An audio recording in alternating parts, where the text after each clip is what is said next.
Sure. So for my senior project, I started a vegan dessert company called Rococo. I also interned at Jujube, which is a local juice bar. This PowerPoint is about how you can start your own business, that's food related or not. I've given you all audience evaluation forms that also have a tasting form and a resources page on the back just in case you want to start a business like I did. So here we go. And all the photos here were taken by me or for me and Jujube and Rococo.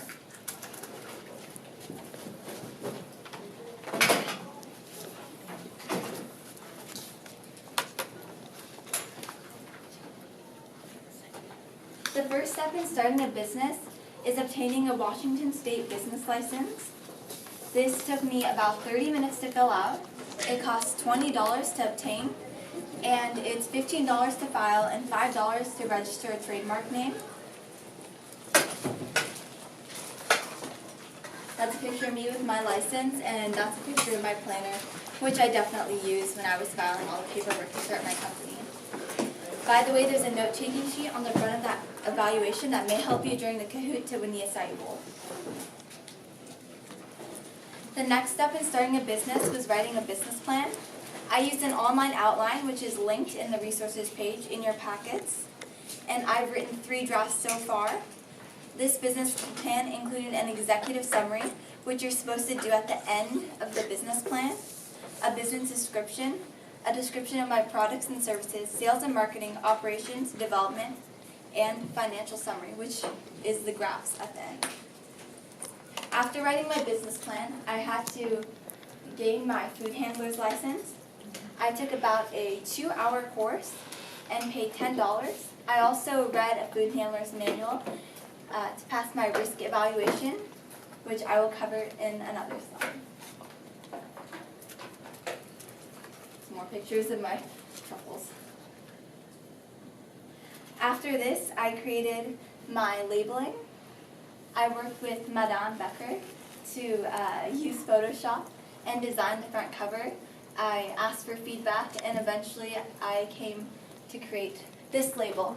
Then I went to FedEx and printed them using stickers and stuck them on my boxes, as you can see here.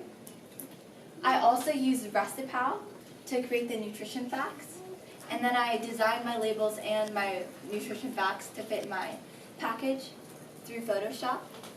This is the final product. Each box has 6 truffles in it.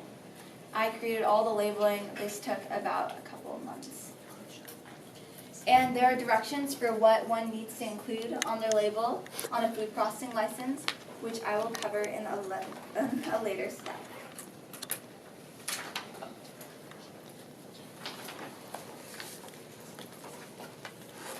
After this, I found a commercial kitchen where I could work at, and this is necessary if you plan to sell your products to retail stores. So by the end of my project, I hope to be able to sell at places like Tully's, Medina Grocery and Deli, Wheelhouse Coffee, and eventually bigger markets. Normally, one would rent a commercial kitchen for around $30 an hour, or they could exchange their services. For instance, what I did was I exchanged my marketing skills for free access to a local commercial kitchen. I write for Points Living Magazine, which is a local magazine, and I offer to advertise the community center's fitness offerings through that magazine in exchange for access to this commercial kitchen.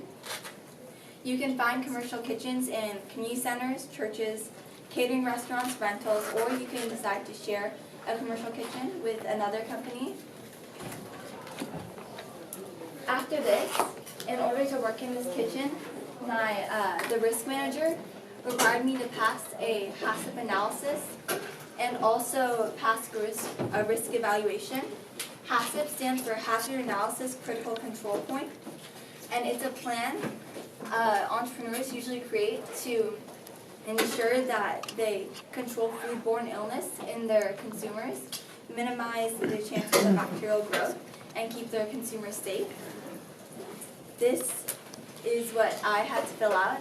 I had to run several experiments to determine my critical control points, which are different temperatures to keep my products at to minimize bacterial growth. These are just some of the notes. I have about 20 pages of notes and information that I had to gather, and I also had to read this guide for HACCP, but eventually I came up with my plan. And I didn't include it on here because it's very detailed and overwhelming. I didn't want to mess with you. After writing all of that, I worked on marketing for Jujube, which is a local juice bar at Internat, and for my own company. This is a blog post cover I wrote for Jujube. This is on their blog. This is a picture my mentor took in her business, and my blog post is about journaling. Right there, that's that one. And I also advertise events at Jujube, like their grand opening. This is a picture I took, which is on my own blog. Other ways that entrepreneurs could advertise their events and products is through print advertising. And I did this through Points Living Magazine, which I have right here. I hosted a restaurant review in here at Jujube with several of my other friends. And that looked like this. And so we went there, we tried out different products and reviewed them. So that's another form of marketing that one could pursue.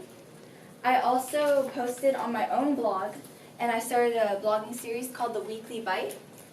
I would write blog posts about how far I'd gone in my business and keep my readers updated through that.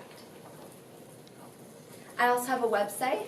These are all photos taken off my website, and throughout this PowerPoint I've also shown other photos from my website.